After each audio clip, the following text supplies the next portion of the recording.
to our 9 Minutes Enough, our EdTech podcast, where we talk all things, of course, EdTech. I'm Christy Johnson. I'm Brady Dalton. And we have two very special guests with us today for our TCEA recap episode. Absolutely. So we've got Wendy Coker and we've got Ashley Anderson.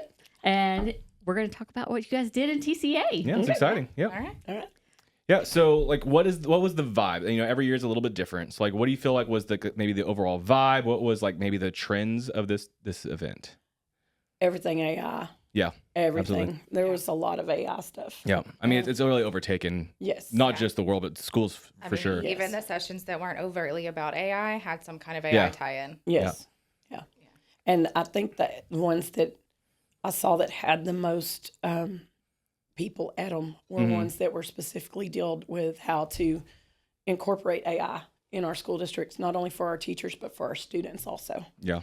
Oh, and that's such a shift for us to think about, right? We've been so protective of our kids and what we put them on and what what their data goes into and things like that.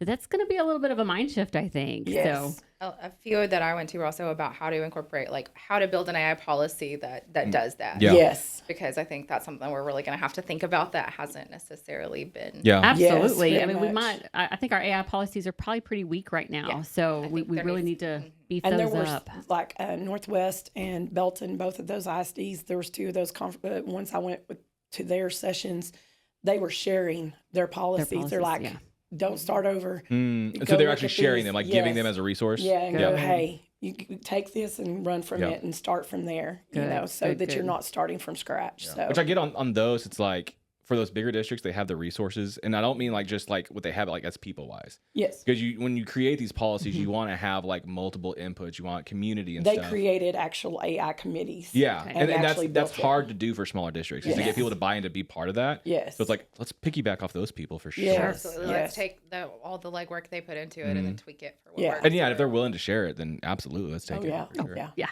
That's the best part about education, right? Is we make, borrow, and steal. Yeah. So. Yeah, that's what I love about TCEA is just, even if I don't go to a session, even just getting the information from it, getting the slides, and just being able to pour through it when I get back and go, okay, now how can I actually use this for my district? For sure. So tell us about maybe a favorite session you went to then. Oh, gosh. I'm trying to think. There were, I always like Leslie Fisher's sessions just because she has a ton of stuff. But there was one particular thing that I had not heard about, which in this game, I'm like, whoa.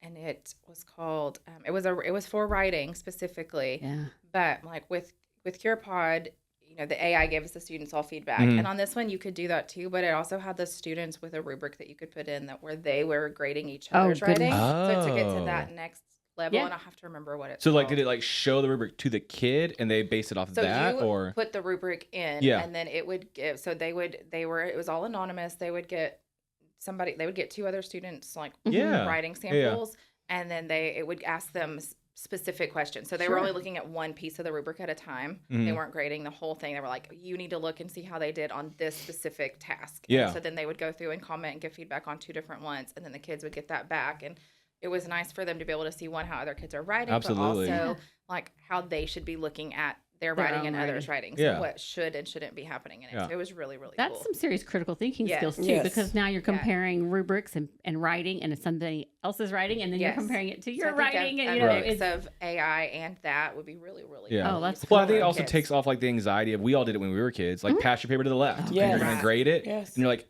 Betty Sue knows exactly how dumb I am, right? And so like it's nice that like it's anonymous. Yeah, for sure. I love that for sure. It was really cool. How about you, Wendy? Something that maybe stuck out to you from a session? Probably Belton, when they did, they're using Google AI, using those tools. If you're a Google district and you've already got Gemini and NotebookLM built in, they were showing how they were actually using it for curriculum. Yeah. And I mean, it wasn't just talking just a little bit. They showed examples of how to write the prompt, and they were literally writing prompts as we were doing them, creating material and stuff in there. And then immediately after that was actually the Google, what is his name? I can't think of his name. Anyway, the Google presentation of what is coming with it. Yeah. And these things are coming out like in the next few months. Things are starting to trickle out. Yeah.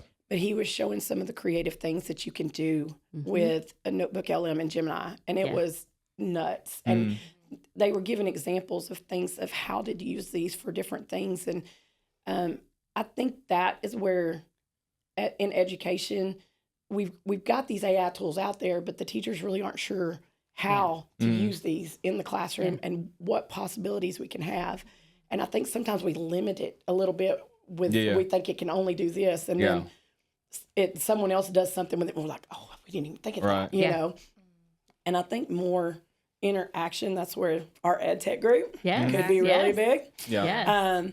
With showing how we're using all these different tools and different ways that we're doing it. And I think we need that. Yeah, because I think what it looks like is the hard part. We can say that the tools do all these things, but it's hard until you see it like in a classroom, in a school setting, in a PLC, you know, in those sessions and things like that, what that does. So I'm curious, like, so you both kind of mentioned AI and like you specifically about like how teachers can use it. And that's kind of been like where we're at right now, where it's like, it's really specific to teachers.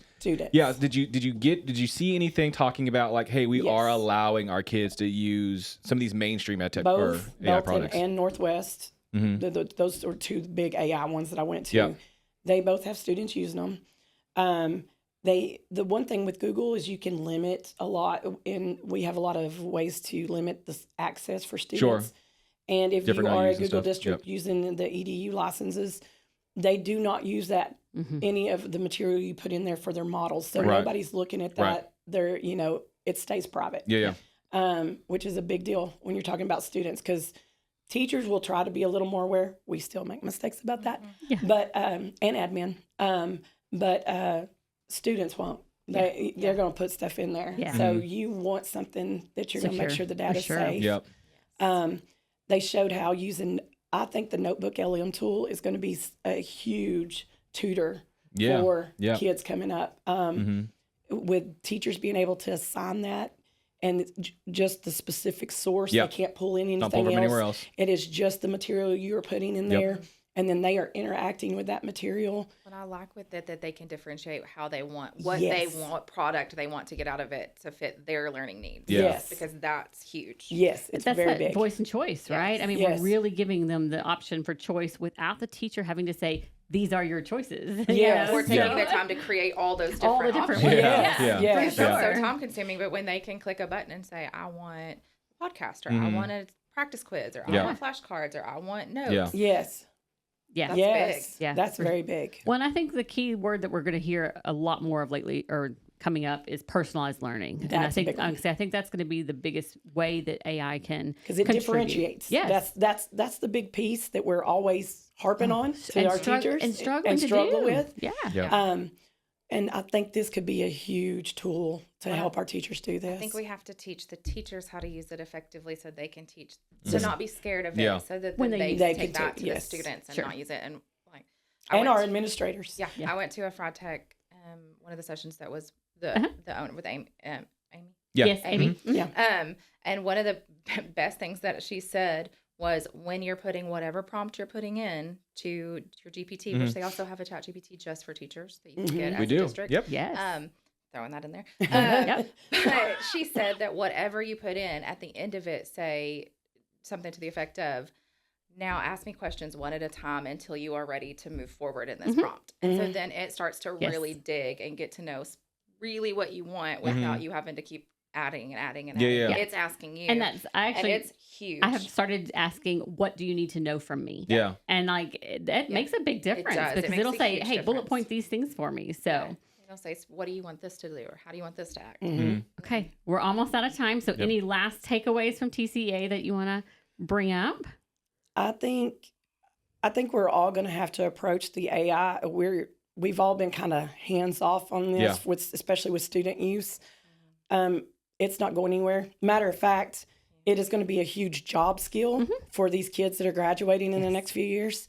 So we have got to find a way to teach the students how to use it responsibly, and how to use it ethically. How to, as a tool. And it's not your personal counselor that you should be, spilling all your secrets to. And that, how they could use that correctly. And because most of our parents they're trying to find out how, we're all so learning it's got together. to come somewhere. And we've got to put that piece in there. I love it. All right. Yep. Okay. Well, until next time, we'll see you later. Yep. Thanks.